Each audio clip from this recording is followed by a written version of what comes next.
हिमाचल प्रदेश के गौरव आनंद शर्मा ने ना ही केवल अपने राज्य को बल्कि अपने देश को भी गौरवान्वित किया है। वह भारत के एक दूरदर्शी नेता हैं जिन्होंने पिछले 5 दशकों से लोगों के लिए काम किया है। जीवन के कई चुनौतियों और विपरीत परिस्थितियों के बावजूद उनका संकल्प अटूट रहा। उनका जीवन भारत और उसके लोगों को समर्पित है। आनंद शर्मा एक पूर्व केंद्रीय मंत्री, सांसद, विचारक और प्रखर वक्ता है। संसद में उनकी बुलंद आवाज राष्ट्रीय मुद्दों पर सुनी जाती है और वे हमेशा अपने राज्य हिमाचल प्रदेश और उसके लोगों के हित में काम करते हैं। उनका योगदान कानून निर्माण में महत्वपूर्ण रहा है। एक कुशल प्रशासक, नीति निर्माता और संस्था निर्माता, आनंद शर्मा ने एक यूनियन कैबिनेट मंत्री, परिपक्व सांसद और विपक्ष के वरिष्ठ नेता के रूप में अमिट छाप छोड़ी है। 5 दशक की साफ छवि, हर तबके की आवाज उठाई, हिमाचल का किया विकास। आनंद शर्मा आपके साथ। महिलाएं, किसान, वीर जवान और नौजवान। हाथ बदलेगा सबके हालात। इरादे मजबूत, निर्भीक अंदाज। आनंद शर्मा बनेंगे कांगड़ा और चंबा की आवाज। हाथ बदलेगा हालात।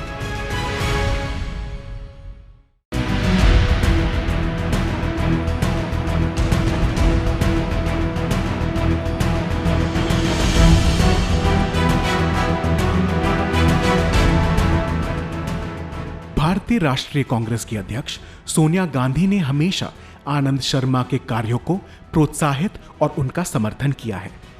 पिछले कुछ वर्षों में उन्हें राहुल गांधी और प्रियंका गांधी के साथ काम करने और उन्हें अच्छे से जानने का मौका मिला है।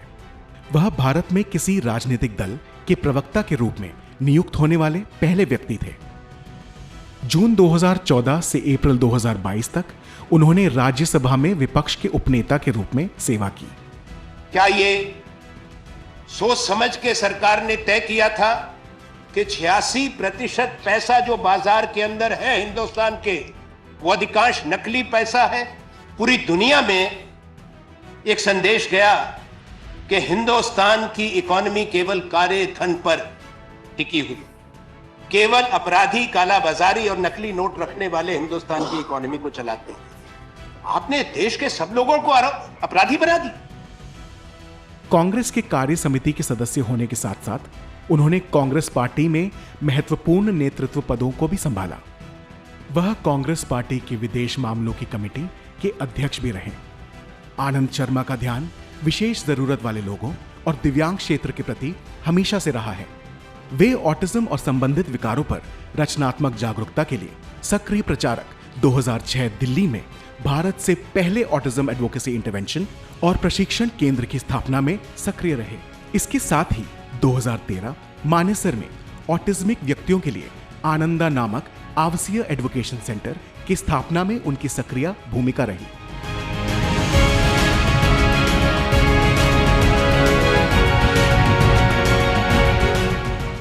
पांच दशक की साफ छवि, हर तबके की आवाज उठाई, हिमाचल का किया विकास। आनंद शर्मा आपके साथ। महिलाएं, किसान, वीर जवान और नौजवान।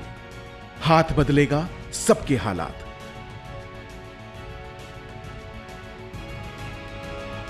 इरादे मजबूत, निर्भीक अंदाज। आनंद शर्मा बनेंगे कांगड़ा और चंबा की आवाज।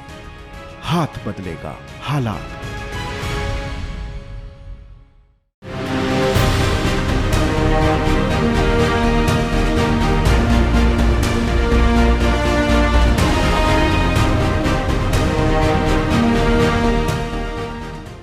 अपनी मातृभूमि हिमाचल प्रदेश की सेवा में आनंद शर्मा ने महत्वपूर्ण संस्थानों के निर्माण में योगदान दिया। फरवरी 2009 IIT Indian Institute of Technology Kamand घाटी, दरंग, जिला मंडी। मार्च 2007 क्षेत्रीय पासपोर्ट कार्यालय शिमला। IIFT के लिए क्षेत्रीय केंद्र Indian Institute of foreign trade Shimla. Union मंत्री के रूप में निफ्ट राष्ट्रीय फैशन प्रौद्योगिकी संस्थान तालपुरा धर्मशाला की स्थापना को सुनिश्चित किया। वस्त्र मंत्री के रूप में विस्तार और आधुनिक कैंपस के लिए विशेष संसाधनों का आवंटन किया। चाय बोर्ड क्षेत्रीय कार्यालय का मुख्यालय का निर्माण, कांगड़ा चाय के प्रचार के लिए वैश्विक अभियान और चाय संग्रहालय पालमपुर, औद्योगिक पार्क जैसे पंडोगा जिला ऊना, कांदरोड़ी जिला कांगड़ा, नदाऊं में मसाला पार्क, संयुक्त pack house for culinary herbs घुमारवी, फल और सब्जियों के लिए कोल्ड स्टोरेज और पैकिंग हाउस, कौशल प्रशिक्षण केंद्र Indian Institute of Skill Development Parwanu, अपशिष्ट उपचार संयंत्र बद्दी नालागढ़। हिमाचल प्रदेश राज्य के लिए निरंतर विशेष औद्योगिक पैकेज निवेश और उद्योग को बढ़ावा देने के लिए निवेश और परिवहन सब्सिडी, शिल्पकारों और बुनकारों के लिए ऋण माफी का विशेष पैकेज, हस्तशिल्प और हस्तकला समूह और कारपेट बुनाई केंद्र नालागढ़ और घुमारवी में वस्त्र प्रशिक्षण और डिजाइन सेंटर, रेशमकारी केंद्र, क्षेत्रीय रेशमकारी अनुसंधान स्टेशन घुमारवी, रेशमकारी क्षेत्रीय प्रसार केंद्र घुमारवी और पालमपुर। राज्यसभा सदस्यता के दौरान उन्होंने हिमाचल प्रदेश की अनेक परियोजनाओं के लिए एमपी लैड्स फंड का उपयोग किया। आदर्श वृद्धाश्रम और देखभाल गृह मशोबरा शिमला, शांति निकेतन बाल गृह सुबाठू, हिमाचल प्रदेश विश्वविद्यालय में एक नए ब्लॉक का निर्माण, हिमाचल प्रदेश भर में कम्युनिटी सेंटर, महिला मंडल भवन और पंचायत भवनों की स्थापना, मोनेस्ट्री की पुनर्स्थापना, धर्मशाला, स्टेडियम और खेल के मैदानों का निर्माण, पटलीकुहल परियोजना, हिमाचल प्रदेश बार काउंसिल पुस्तकालय की स्थापना। 5 दशक की साफ छवि, हर तबके की आवाज उठाई, हिमाचल का किया विकास। आनंद शर्मा आपके साथ, महिलाएं, किसान, वीर जवान और नौजवान। हाथ बदलेगा सबके हालात, इरादे मजबूत, निर्भीक अंदाज। आनंद शर्मा बनेंगे कांगड़ा और चंबा की आवाज। हाथ बदलेगा हालात।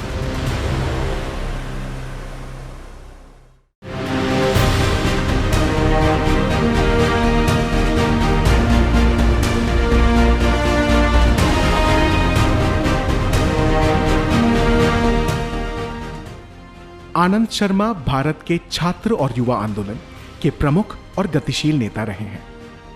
संस्थापक सदस्य रहते हुए उन्होंने 1970 के दशक में भारतीय राष्ट्रीय कांग्रेस के छात्र विभाग NSUI में राष्ट्रीय महासचिव के रूप में कार्य किया। उन्होंने 1978 से 1981 के चुनौतीपूर्ण समय में हिमाचल प्रदेश युवा कांग्रेस के अध्यक्ष के तौर पर नेतृत्व किया। उनकी विशेष प्रतिभा और लगनशीलता को देखते हुए तत्कालीन प्रधानमंत्री श्रीमती इंदिरा गांधी जी ने उनको हिमाचल से राष्ट्रीय स्तर के राजनीति के लिए चुना। उन्होंने भारतीय युवा कांग्रेस के राष्ट्रीय अध्यक्ष के रूप में नेतृत्व किया और पूर्व प्रधानमंत्री राजीव गांधी के साथ मिलकर काम किया।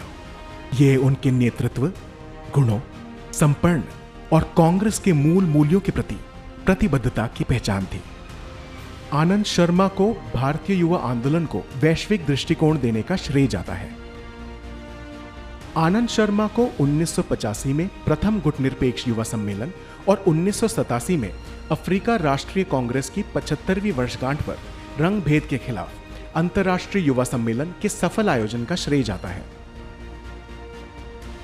इस सम्मेलन में संयुक्त राष्ट्र के विशेष समिति के अध्यक्ष सहित लगभग 84 देशों और 9 से अधिक अंतर्राष्ट्रीय संगठनों के प्रतिनिधियों ने भाग लिया। इस सम्मेलन में world youth action against apartheid की संस्था की स्थापना की गई और आनंद शर्मा को इस संस्था का अध्यक्ष नियुक्त किया गया। आनंद शर्मा ने दक्षिण अफ्रीका में हुए महत्वपूर्ण संघर्ष में भाग लिया और भारतीय रंगभेद विरोधी आंदोलन के अध्यक्ष के रूप में काम किया। उन्होंने रंगभेदी राज्य सत्ता के खिलाफ अनिवार्य प्रतिबंधों के लागू होने में वैश्विक स्तर पर हिस्सेदारी दी। 5 दशक की साफ छवि, हर तबके की आवाज उठाई, हिमाचल का किया विकास। आनंद शर्मा आपके साथ, महिलाएं, किसान, वीर जवान और नौजवान। हाथ बदलेगा सबके हालात,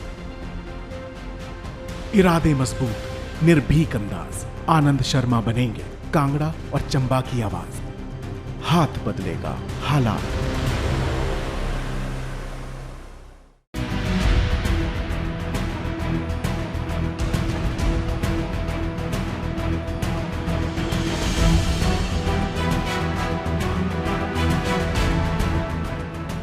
उन्होंने जनवरी 2006 से मई 2014 तक केंद्र सरकार में विभिन्न विभागों का कार्यभार संभाला, जैसे वाणिज्य और उद्योग मंत्री, वस्त्र मंत्री, विदेशी मामलों के राज्य मंत्री और सूचना और प्रसारण मंत्री। विदेश मंत्री के रूप में आनंद शर्मा ने अफ्रीकी महाद्वीप और अफ्रीका संघ के साथ भारत की साझेदारी को संस्थागत बनाने, 2008 में नई दिल्ली में पहला भारत अफ्रीका फोरम शिखर सम्मेलन और 2011 में एडिस अबबा इथियोपिया में दूसरा शिखर सम्मेलन आयोजित करने में महत्वपूर्ण भूमिका निभाई। 2008 में हुए ऐतिहासिक भारत संयुक्त राज्य परमाणु सहयोग समझौता और परमाणु आपूर्ति समूह में भारत विशिष्ट छूट के लिए वैश्विक सहमति बनाने में भी आनंद शर्मा सक्रिय रूप से जुड़े रहे। इससे एनएसजी वैश्विक परमाणु मुख्यधारा में भारत के एकीकरण का मार्ग प्रशस्त हो रहा है। And last year when the Prime Minister signed the joint statement, the July 18 statement, implicit in that was a recognition of the fact that India is a country with an advanced nuclear technology, India is a country with a dedicated military nuclear program, and Indian scientists are in a position to work along with the scientists rest of the world for future generation technologies. Anand Sharma बहुपक्षीय रणनीतिक मंचों से भी जुड़े।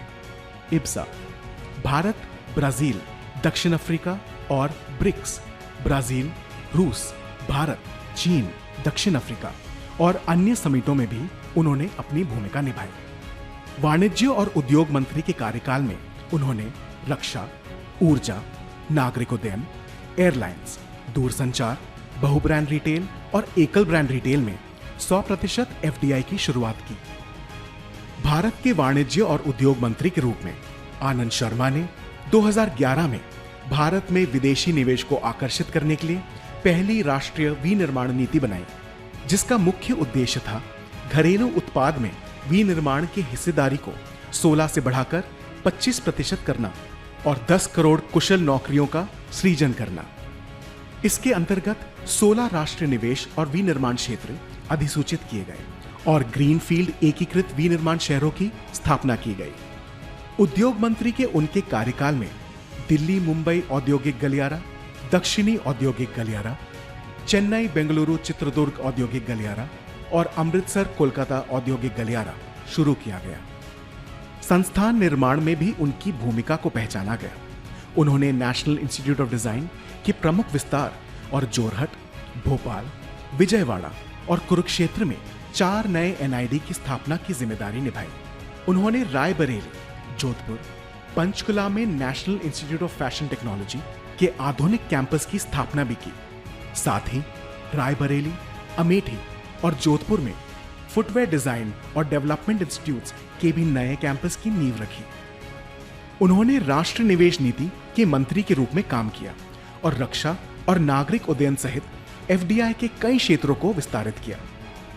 भारत ने single brand retail में 100% FDI की अनुमति दी और मल्टी ब्रांड रिटेल को विदेशी निवेशकों के लिए खोला। ई-बिज परियोजना की शुरुआत के माध्यम से व्यापार और निवेश के माहौल को बेहतर बनाया गया। इसके परिणाम स्वरूप भारत विदेशी निवेशकों के लिए एक महत्वपूर्ण विकल्प बना और 5 साल के कार्यकाल के दौरान देश ने एफडीआई के रूप में 190 बिलियन अमेरिकी डॉलर प्राप्त किए। उन्होंने देश को एक दूरदर्शी विदेश व्यापार नीति दी, जिससे स्थिरता और भविष्य की पूर्वानुमेयता सुनिश्चित हो। इससे सकारात्मक लाभ प्राप्त हुआ और 2010 से 2014 के दौरान भारत का व्यापारिक निर्यात लगभग 2 गुना हो गया। दिसंबर 2013 में बाली में आनंद शर्मा ने नवी WTO मंत्रिस्तरीय बैठक में महत्वपूर्ण नेतृत्व भूमिका निभाई।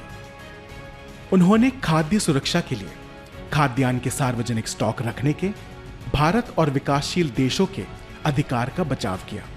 उनके प्रयासों से गतिरोध को समाप्त करने के लिए समाधान पर बातचीत कायम रही। बाली मंत्रिस्तरीय बैठक के परिणाम स्वरूप व्यापार सुविधा समझौता सहित WTO की स्थापना के बाद पहला समझौता हुआ। भारत के अर्थव्यवस्था मंत्री के रूप में उन्होंने प्रमुख भागीदार देशों के साथ संयुक्त आयोगों की सह अध्यक्षता की। उन्होंने व्यापक रूप से यात्रा की है और विभिन्न महाद्वीपों के 100 से अधिक देशों का दौरा किया है। उन्होंने 45 से अधिक देशों, संयुक्त राष्ट्र सम्मेलनों, WTO और दावोस विश्व आर्थिक मंच में भारतीय प्रतिनिधिमंडलों का नेतृत्व किया है। यूरोपीय संघ, अफ्रीकी संघ, ASEAN, यूरेशिया, मर्कोसुर और पूर्वी एशिया शिखर सम्मेलनों में भारत का प्रतिनिधित्व किया। उन्होंने दुनिया भर के प्रमुख विश्वविद्यालयों, वैश्विक थिंक टैंक और आर्थिक और रणनीतिक मामलों के संस्थानों में व्याख्यान दिए हैं। उन्होंने नवंबर 2014 में स्वतंत्र भारत के पहले प्रधानमंत्री जवाहरलाल नेहरू और एक स्वीकृत विश्व राजनेता की 125वीं जयंती मनाने के लिए दिल्ली में एक अंतर्राष्ट्रीय सम्मेलन के सफल आयोजन में उल्लेखनीय योगदान दिया। कपड़ा मंत्री के रूप में उन्होंने हथकरघा, हस्तशिल्प क्षेत्र और रेशम उत्पादन के पुनरुद्धार के लिए 6,700 करोड़ रुपए के 2 समर्पित पैकेजों के साथ मजबूत हस्तक्षेप किया। इसमें बुनकर सहकारी समितियों को ऋण माफी, कारीगरों को प्रशिक्षण और सहायता भी शामिल थी। उन्होंने कपड़ा पार्क, हथकरघा और हस्तशिल्प क्लस्टर और कालीन बुनाई केंद्रों की स्थापना का भी बीड़ा उठाया। उन्हें घाना और आइवरी कोस्ट के राष्ट्रपतियों द्वारा सर्वोच्च नागरिक सम्मान प्रदान किया गया, जिसमें घाना के राष्ट्रपति जॉन कुफूर द्वारा Companion of the Order of the Volta और 2009 में आइवरी कोस्ट के National Order of the Ivory Coast शामिल हैं। 2011 में दक्षिण अफ्रीका में भारतीयों के पहले आगमन के 150 वर्षोत्सव के अवसर पर उन्हें भारत दक्षिण अफ्रीका संबंधों को मजबूत करने में योगदान के लिए एक विशेष पुरस्कार दिया गया था। 5 दशकों के सार्वजनिक जीवन में उनके उल्लेखनीय योगदान, विद्वता, नीतिगत पहल और संस्थान निर्माण को सार्वभौमिक रूप से स्वीकार किया जाता है। 5 दशक की साफ छवि, हर तबके की आवाज उठाई, हिमाचल का किया विकास। आनंद शर्मा आपके साथ, महिलाएं, किसान, वीर जवान और नौजवान। हाथ बदलेगा सबके हालात, इरादे मजबूत, निर्भीक अंदाज। आनंद शर्मा बनेंगे कांगड़ा और चंबा की आवाज। हाथ बदलेगा